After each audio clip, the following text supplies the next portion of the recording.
When you first drive a new Hyundai off the lot, everything feels impressive. The screen is bright, the buttons respond instantly, the seat adjusts to positions you did not even know you needed, and the car seems to anticipate your every move. It is a genuinely exciting experience. But here is something that Hyundai will never put in a press release. A significant number of the features that helped sell you that car are going to end up completely ignored within the first few months of ownership. This is not unique to Hyundai. It happens across every brand. But Hyundai loads their vehicles with so many features and markets them so aggressively that the gap between what buyers expect and what they actually use in daily life is particularly wide. Some features get abandoned because they are annoying. Some get switched off because they actively create danger. Some get forgotten because the novelty wears off, and the feature turns out to be less useful than the demo made it look. And some get disabled because owners simply never figured out how to make them work the way they were supposed to. Today we are going through 10 Hyundai features that owners start with full enthusiasm and quietly stop using, sometimes within weeks. If you own a Hyundai, you are probably going to recognize yourself in at least a few of these. And if you are shopping for one, this video might save you from paying extra for a trim package built around features you will never touch. Let us get into it.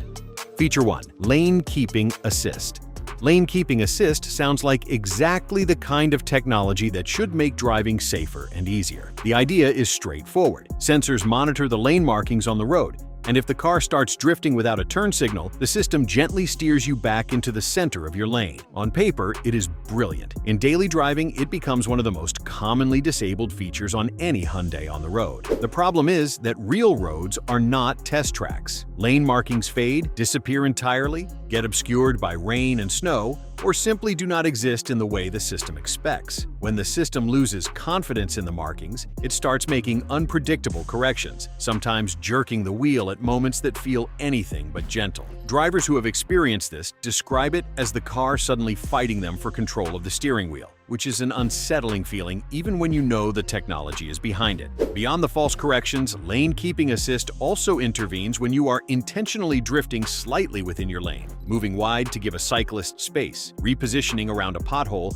or simply driving the way experienced drivers naturally drive on an imperfect road. Every one of those intentional movements can trigger an unwanted correction. Most Hyundai owners give it a fair chance, get frustrated within a few weeks, and bury it in the settings menu permanently. Feature 2. Driver Attention Warning.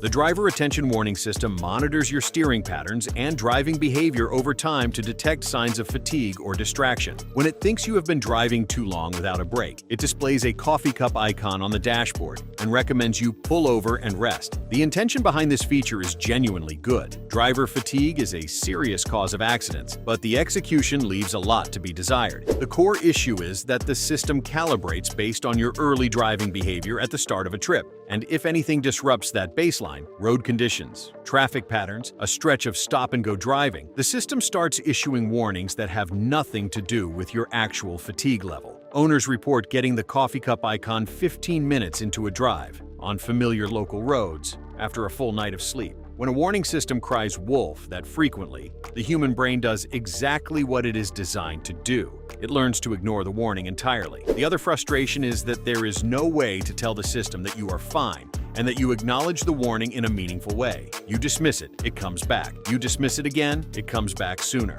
After enough repetitions, most drivers dive into the settings and turn it off entirely, which is exactly the opposite outcome the engineers intended. Feature 3. Auto Hold.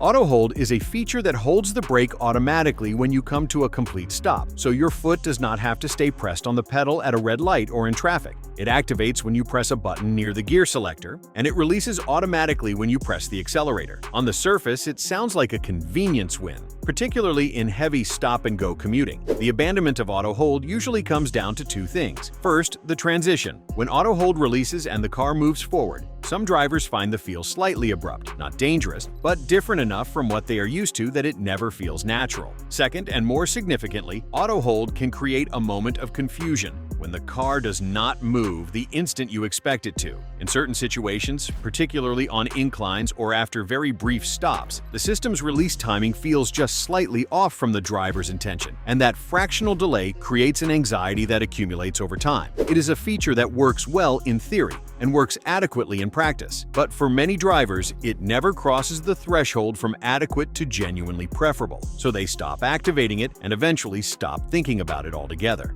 Feature 4. Rear Occupant Alert. Rear Occupant Alert is a safety feature designed to prevent the tragic scenario of a child or pet being left in a hot car. After you park and exit the vehicle, the system uses ultrasonic sensors to detect movement in the rear seat area and alerts you via the horn or a phone notification if it detects something. It is one of those features that exists because a real and terrible problem needed a technological solution. The reason owners stop using it has nothing to do with the intention behind it. It is about false positives. The system can be triggered by a jacket on the back seat, a bag that shifts when the door closes, or even air movement inside the cabin. When you walk away from your car and the horn starts beeping because your gym bag moved, it is embarrassing and disruptive. It is also the kind of thing that, when it happens in a quiet parking garage or a residential street, makes you look like you cannot control your own vehicle. After enough false alarms, owners disable the system. The irony is that for the specific owners who actually need this reminder, parents of young children, pet owners, the false positives are especially frustrating because they have trained themselves to tune out the alert, which undermines the entire purpose of having it.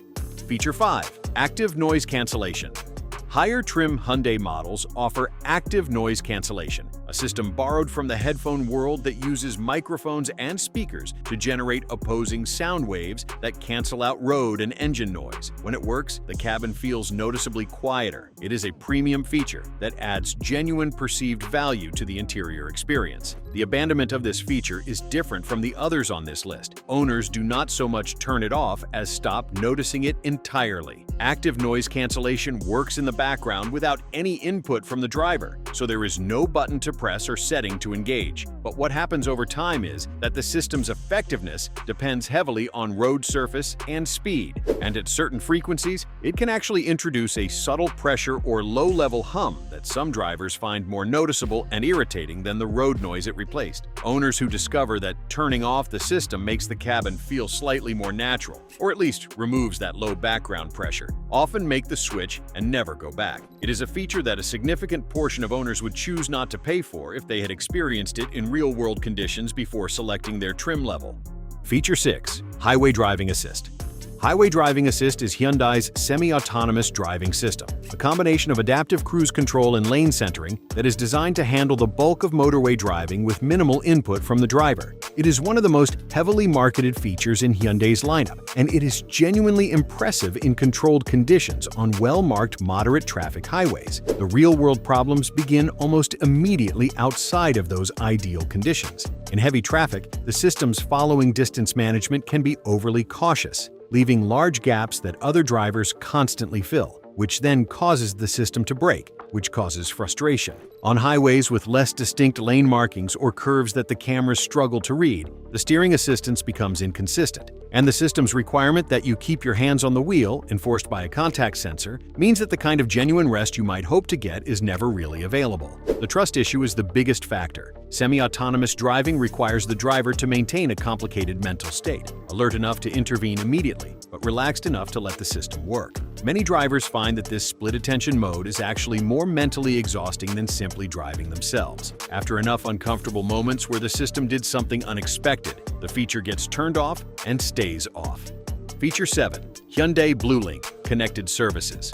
Hyundai's Bluelink system allows you to remotely start your car, lock and unlock doors, check vehicle status, locate your car, and control the climate system, all from your phone. When you first set it up, it feels like the future. The idea of warming your car on a cold morning without going outside is genuinely appealing. The attrition rate on Bluelink usage is high, and it happens for a predictable set of reasons. The app response time is not always fast enough to feel reliable. Remote start through an app takes longer than simply walking to your car and starting it yourself, and when the app fails to connect on a cold morning when you actually need it, the frustration is disproportionate. The app also requires periodic logins, software updates, and subscription renewals that create friction in an experience experience that is supposed to be frictionless. And then there is the subscription cost. After the initial trial period expires, continuing Bluelink requires a monthly or annual fee. Many owners look at that cost, weigh it against how often they actually use the remote features, and decide it is not worth it. The service lapses, the habit breaks, and the feature effectively stops existing for that owner. Feature 8. Surround View Monitor. The Surround View Monitor stitches together feeds from multiple cameras around the vehicle to create a bird's-eye overhead view of the car and its immediate surroundings. It is a parking aid that is genuinely useful for maneuvering into tight spots or navigating parking structures where you cannot see your own corners. What happens in practice is that most drivers use it enthusiastically for the first few weeks, develop a feel for the car's dimensions through that experience, and then revert to the standard rear camera and their own spatial judgment. The Surround View display adds a processing step, looking at a synthesized overhead image rather than simply looking at the camera or using your mirrors. And experienced drivers often find that their own calibrated instincts are faster and more comfortable than interpreting the stitched image. The image quality can also be a factor. At night or in rain, the stitched surround view can look grainy or distorted in ways that make it less useful than a single clean rear camera image. Over time, the feature that seemed essential in the showroom becomes something drivers activate occasionally in genuinely difficult situations and ignore the rest of the time. Feature 9. Eco Mode. Eco Mode is available on virtually every modern Hyundai, and it does exactly what the name suggests. It adjusts throttle response, transmission shift points, and climate control output to maximize fuel efficiency. During the fuel economy obsession that hits most new car owners immediately after purchase, Eco Mode gets switched on and stays on. The MPG numbers tick up slightly, and everything feels responsible and virtuous. The abandonment almost always comes down to feel. Eco Mode deliberately dulls the throttle response, which means that when you press the accelerator, the car hesitates slightly before delivering power. In light traffic on uncongested roads, this is a minor inconvenience. In real driving situations, merging onto a highway, pulling out into moving traffic, overtaking a slow vehicle on a two-lane road, that throttle delay feels genuinely dangerous. The car does not respond with the urgency the situation requires, and the driver's instinct is to press harder, which eventually negates the fuel saving anyway. Most drivers switch out of Eco Mode within a few months and never go back. A few keep it for purely city driving. Almost nobody uses it as their permanent setting the way Hyundai's marketing imagery suggests. Feature 10. Digital Key. The Digital Key feature allows compatible Hyundai models to use a smartphone as the primary key, locking, unlocking, and starting the vehicle through an NFC or Bluetooth connection with your phone. It is positioned as a forward-thinking convenience feature that frees you from carrying a physical key fob. The feature sounds better than it works. NFC-based unlocking requires you to hold your phone to a specific spot on the door handle, which is slower and more awkward than reaching into your pocket for a physical fob. Bluetooth-based unlocking is faster, but can be inconsistent depending on phone model, battery level, and interference from other wireless signals. The physical key fob, refined over decades of use, remains faster, more reliable, and more intuitive for the vast majority of interactions. There is also the anxiety factor. Phones die, phones get lost, phones are sometimes intentionally left behind. The physical key fob exists precisely because it is a simple, dedicated device that does one job reliably. The Digital Key feature asks owners to consolidate a critical function onto a device they are already asking to do 100 other things, and that consolidation introduces a category of failure modes that the key fob simply does not have. Most owners try it, decide the physical fob is still better, and go back to the key without a second thought. The bottom line: Hyundai builds genuinely impressive vehicles, and the feature list on their modern lineup is legitimately competitive with brands that charge significantly more. But more features does not automatically mean more value, and the gap between what sounds good in a showroom and what gets used in daily life is wider than most buyers expect. The features on this list were not added carelessly. Every one of them addresses a real need or solves a real problem. The issue is execution, calibration, and the hard reality that real-world driving is messier and more demanding than any lab test or demo drive. Features that work perfectly in controlled conditions frequently fall apart on imperfect roads, in unpredictable traffic, and in the hands of drivers who have spent years developing their own habits and instincts. The takeaway here is not that Hyundai is doing something wrong. It is that you should test every feature you are paying for before you commit to a trim level. Do not buy the package because the feature list is long. Buy it because the features work the way you actually need them to work, in the conditions you actually drive in. Because once that new car smell fades and the novelty wears off, the features that matter are the ones you actually use. And the ones on this list have a habit of quietly disappearing from most owners' daily routines. If you found this useful, share it with someone who is looking at a Hyundai right now. Subscribe for more real-world ownership content, and I will see you in the next one.